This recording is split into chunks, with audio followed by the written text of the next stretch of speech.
Your fiancé put something in your drink, the maid's toddler whispered. The billionaire wasn't ready for the truth. If you've ever felt invisible, this story will hit you differently. A 3-year-old girl, the maid's daughter, with tiny hands and innocent eyes. She couldn't even tie her own shoes yet, but she saw something that night that every adult in that mansion had completely missed.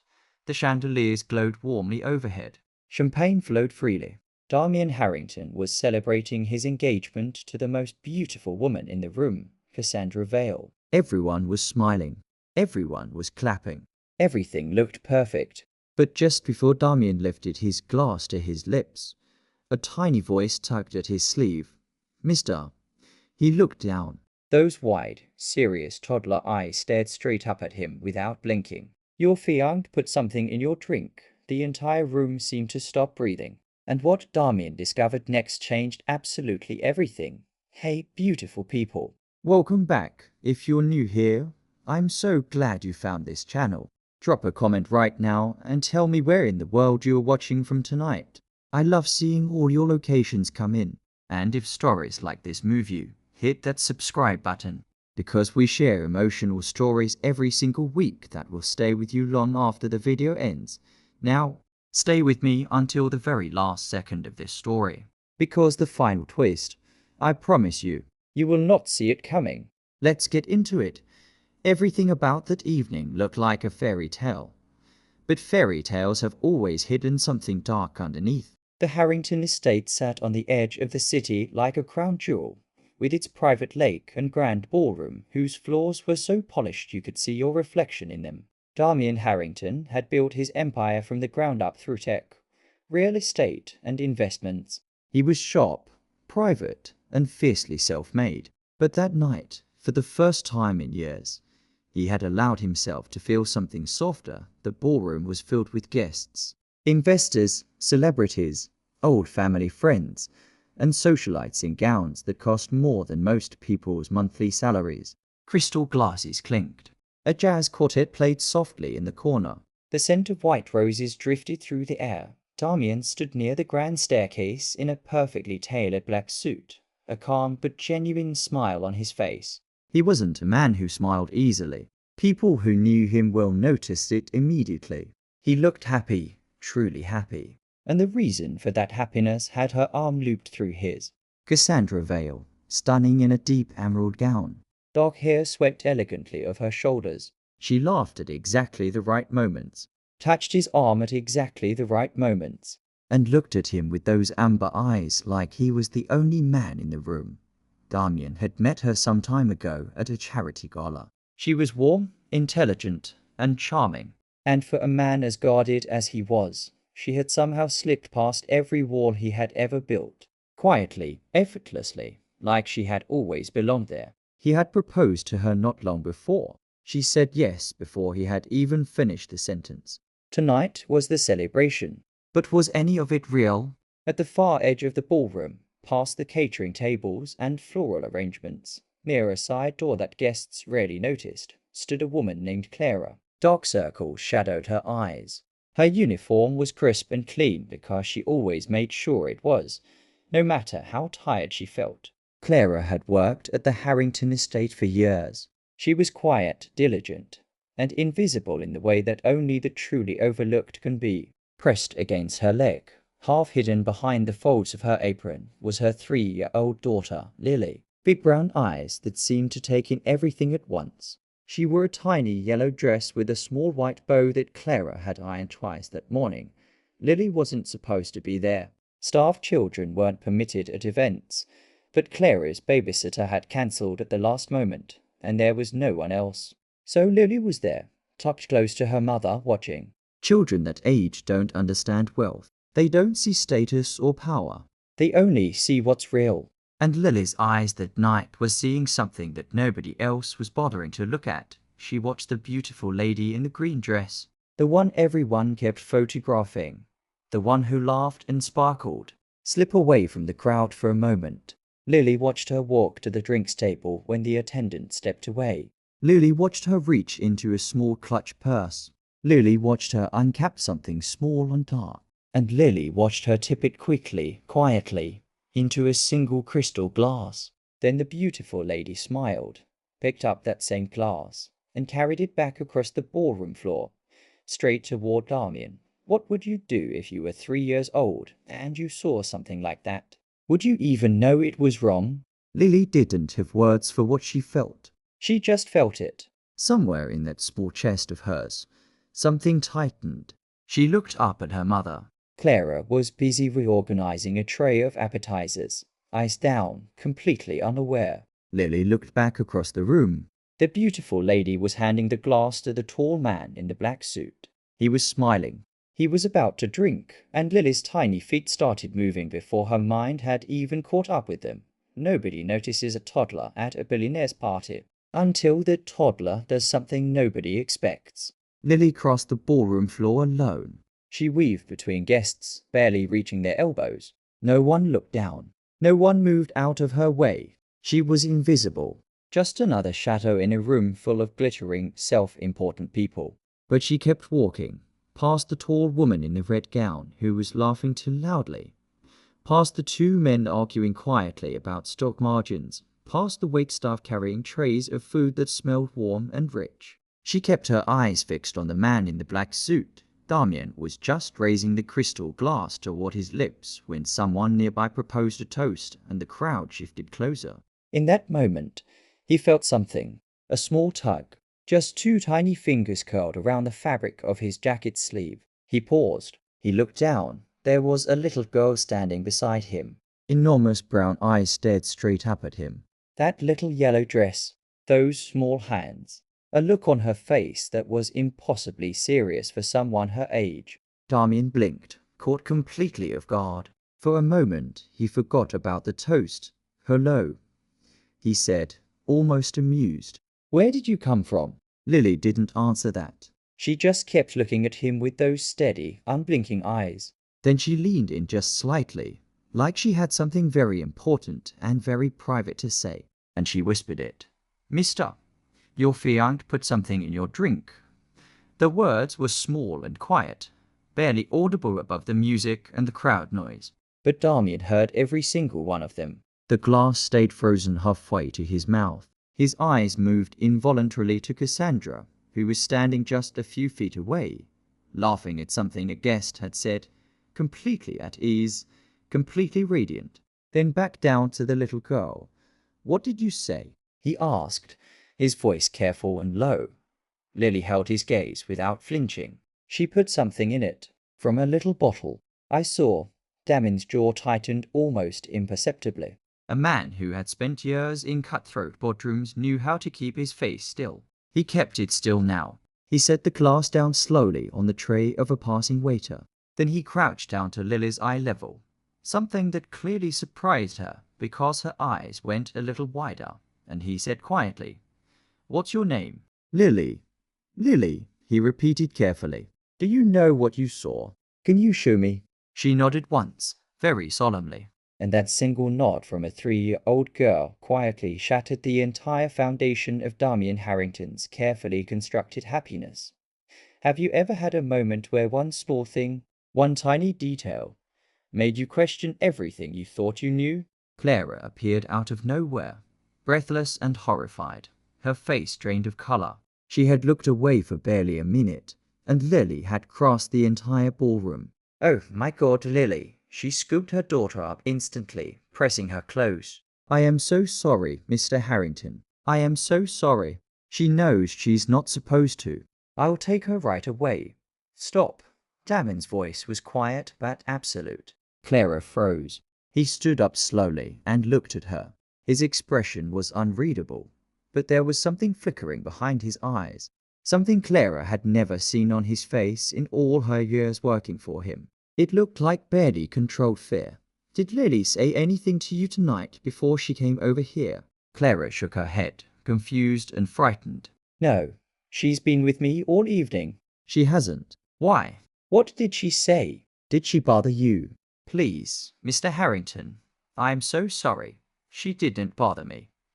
He looked at Lily, who was now watching him calmly from her mother's arms. "She may have just saved my life," he said softly. Clara's breath caught. And across the room, Cassandra Vale finally noticed her fiancé wasn't where she'd left him. She turned. She saw him standing near the staff entrance, speaking quietly with the maid and her child. Something moved across Cassandra's perfect face. It was gone in an instant, replaced immediately by that warm, easy smile. But it had been there. And Damien, who was watching her from across the room at that exact moment, had seen it. The billionaire had survived hostile takeovers, betrayals, and financial wars, but nothing had prepared him for this.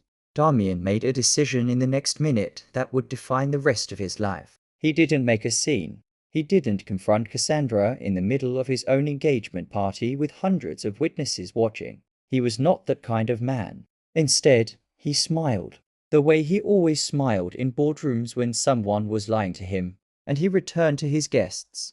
He laughed. He toasted. He danced with Cassandra once, holding her close, feeling the warmth of her against him, and searching every sensation for truth. She was perfect. She was always perfect. But now that perfection felt like a performance, and Damien couldn't unfeel that. Quietly, during a moment when Cassandra was occupied with photographs, Damien slipped away. He found his head of security, a former investigator named Marcus, and spoke to him in a few short sentences. Marcus retrieved the crystal glass from the waiter's tray before it was cleared. By the time the party was winding down and the guests were gone, Cassandra had been kissed goodnight and sent home in the estate car. Damien claimed a migraine, and the glass was already on its way to a private laboratory. Damien sat alone in his study. The fire burned low. The house was quiet. He stared at nothing for a long time. What do you do when the person you love most becomes the person you are most afraid of? He thought about the time they had spent together. He rewound every conversation, every dinner, every quiet night. He searched for signs he had missed, moments that should have felt wrong but didn't. He found too many. The results came back soon afterward. Marcus placed a single printed page on Damien's desk without speaking. Damien read it once. Then he sat back in his chair and closed his eyes. The glass had contained traces of a sedative, powerful, fast-acting, and largely untraceable after a few hours in the bloodstream. Not enough to kill, but more than enough to heavily incapacitate. Combined with alcohol, it would have left him barely conscious within minutes. The report sat on the desk between them like a grenade. I need to know everything, Damien said quietly. Who she is, where she came from, what she needed me for. Marcus nodded. He'd already started. There's something else, Marcus said. He hesitated, which was unusual for a man who was never uncertain. I ran a preliminary background check the moment you told me last night. He placed a second page on the desk. Cassandra Vale doesn't exist until several years ago.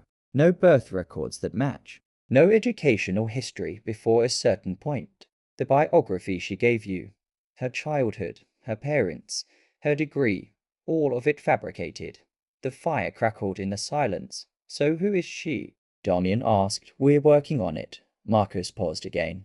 But there's a name that keeps appearing on the edges of the financial trail we're following. He pointed to the bottom of the page. Damien read the name. His face went completely still. It was the name of a man who had been trying to destroy him for years. A rival, a former partner, someone Damien had trusted once long ago who had walked away from their company with nothing and had never forgiven him for it. The name was Malcolm Holt. The room was quiet. But inside Damien's chest, something that felt like grief and rage arrived at exactly the same moment. He had been the target. The engagement, the romance, the entire time they had spent together. It had been a long game. Get close, get the ring. And then on the night of the engagement party, with hundreds of witnesses and a carefully timed incident, removed Damien from the picture entirely. A sedated billionaire, documents to sign, Power of attorney, emergency clauses in the company structure. He'd seen those kinds of moves before, but never aimed at him. Never from someone sleeping next to him. He stood up from the desk and walked to the window. The city glittered far below. And then in the silence of that enormous house, a thought rose above all the others. A 3-year-old girl had seen what hundreds of adults had missed. He turned to Marcus. Clara's daughter, Lily. His voice was quieter now. Different. I want to know about them too. He thought Cassandra was the only secret in that mansion. He had no idea the truth was much closer than he imagined. Clara didn't sleep the night. She lay in her small staff quarters at the edge of the estate, a neat, modest room she had kept spotlessly tidy for years, and listened to Lily's soft breathing from the little bed beside her. She didn't know what Lily had said to Mr. Harrington. She only knew that something had shifted in that ballroom. That the look on his face when he'd sent her away had not been anger, which she'd expected and prepared herself for, but something far more complicated. She held her breath for the next couple of days, waiting to be dismissed. Instead, on the morning of the third day, there was a knock at her door. It was Marcus. "Mr. Harrington would like to speak with you," he said. "Both of you." Clara picked Lily up, pressed her close, and followed him down the long corridor to Damon's private study, a room she had cleaned dozens of times but never entered while he was in it. Damien was standing near the window. He looked tired in a way that had nothing to do with sleep. There were papers spread across his desk and a second chair pulled close, a small chair. Clara noticed immediately that it was the right height for a child. He'd thought of that. She wasn't sure why that detail made her throat tighten. "Please sit down," he said. They sat. Clara on the edge of her chair, Lily tucked into the small one beside her, quietly clutching the one stuffed rabbit she had carried since she was very young. Damien crouched down to Lily's level again. He seemed to do that naturally with her. This automatic gesture of making himself smaller. "Lily," he said, "do you remember what you told me at the party?" Lily looked at him seriously. Then she nodded. "Can you tell your mummy what you told me?" Lily turned to Clara. Her voice was matter-of-fact in the way only very young children can be about devastating things. "The pretty lady put a little bottle in the tall man's drink," she said. "I watched her. She was sneaky." Clara's face went white. She looked at Damien. He looked back at her steadily. "The lab results confirmed it," he said quietly. Clara pressed a hand to her mouth. "What would you do if you realized your child's innocent eyes had witnessed something that could have cost a man his life?" "Is she in trouble?" Clara whispered. "Lily, did she do something wrong?" "I need to know she's safe." "She's not in trouble." Damon's voice was gentle in a way that surprised her. "She may have saved my life, Clara. I needed to tell you both that." The silence stretched. Clara's eyes filled and she blinked hard, refusing to let the tear spill. Then Damien said something she hadn't expected. "I also want to know about you." Clara stiffened. "Me?" He picked up a folder from the desk. "I had my team do some research." "Routine, given everything." He paused. "Your husband had passed away some time ago. You had been raising Lily alone since she was very young."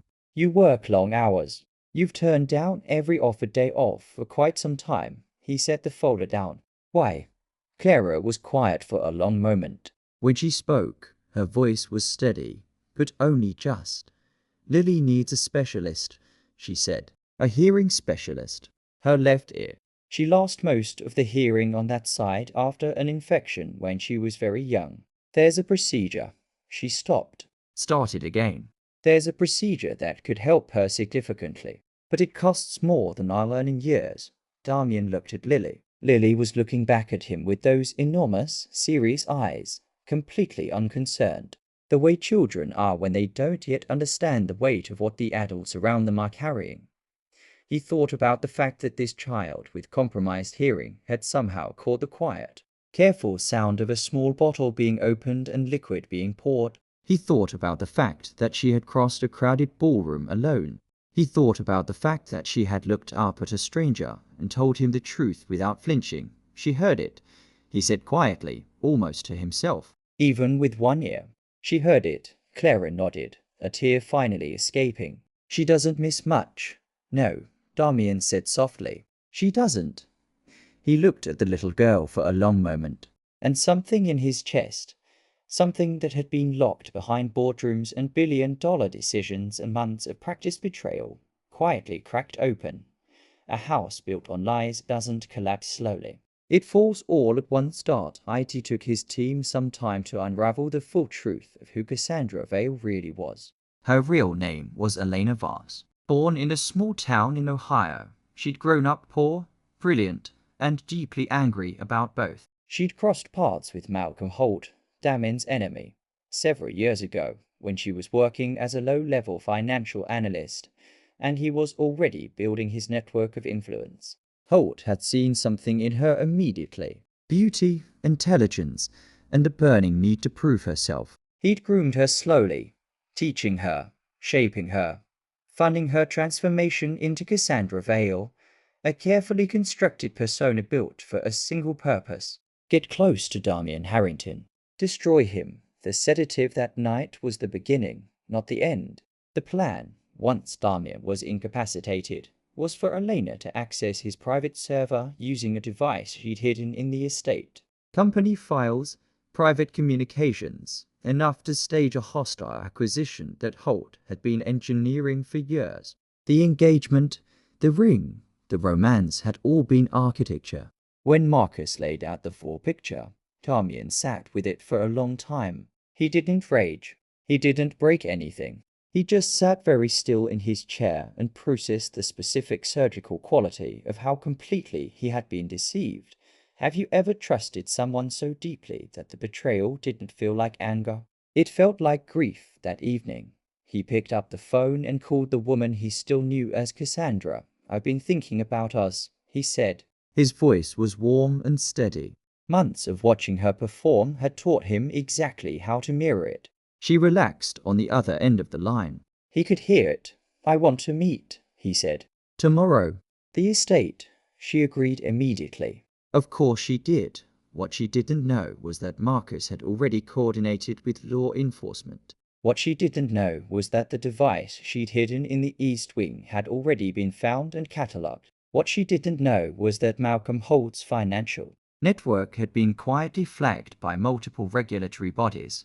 Elena Voss walked through the front doors of the Harrington estate the following afternoon in a cream-colored coat, smiling unhurried, every inch Cassandra Vale. She made it as far as the main hallway. The moment the doors closed behind her, she understood. She looked at Damien. He looked back at her, and for the first time, he didn't try to hide what was in his eyes. The mask dropped on both sides. "How long have you known?" she asked. Her voice had changed. The warmth was gone. What was left was something cooler, harder, and strangely more human. "Long enough," he said. She nodded slowly, a strange, bitter smile on her lips. "The maid's kid." Damien didn't answer. She glanced around the hallway, at Marcus, at the two law enforcement officers standing quietly at the far end. Then she looked back at Damien one last time. "For what it's worth," she said softly, and something complicated moved across her face. Something that almost looked like regret. The first part was real. Damien said nothing. She was escorted out. Malcolm Holt's network collapsed within weeks. And the estate, which had been filled not long before with champagne and forced laughter and hundreds of people watching a lie, became quiet again. But something had changed inside those walls. Something small and irreversible and good. He had everything money could build. But one small girl had shown him the one thing money never could. Not long after Elena Voss was escorted from the estate, Damien Harrington did something entirely unexpected. He called Clara into his study again. This time, Lily wasn't tucked nervously against her mother's side. She was sitting cross-legged on the floor in the hallway outside, carefully lining up a row of small pebbles she had collected from the garden path. Completely absorbed, completely unbothered by the grandeur surrounding her, Damien watched her through the glass panel for a moment before Clara arrived. There was something about Lily that he couldn't stop turning over in his mind. Her certainty. She had crossed that ballroom alone in the middle of a crowd of strangers to tug on the sleeve of a man she'd never met, because she had seen something wrong. And it had not occurred to her for even a second that it wasn't her place to say something. No calculation, no hesitation, no awareness of how small she was or how big the room was. Just, this is wrong and someone needs to know. When did adults lose that? Damien had wondered more than once in the weeks since. When did the world teach us that what we see doesn't count, unless we're important enough to say it?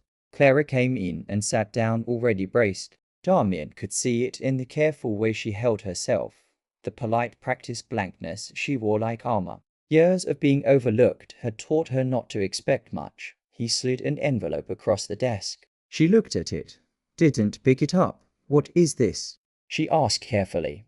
Open it. She did. It was a single letter, on foundation letterhead.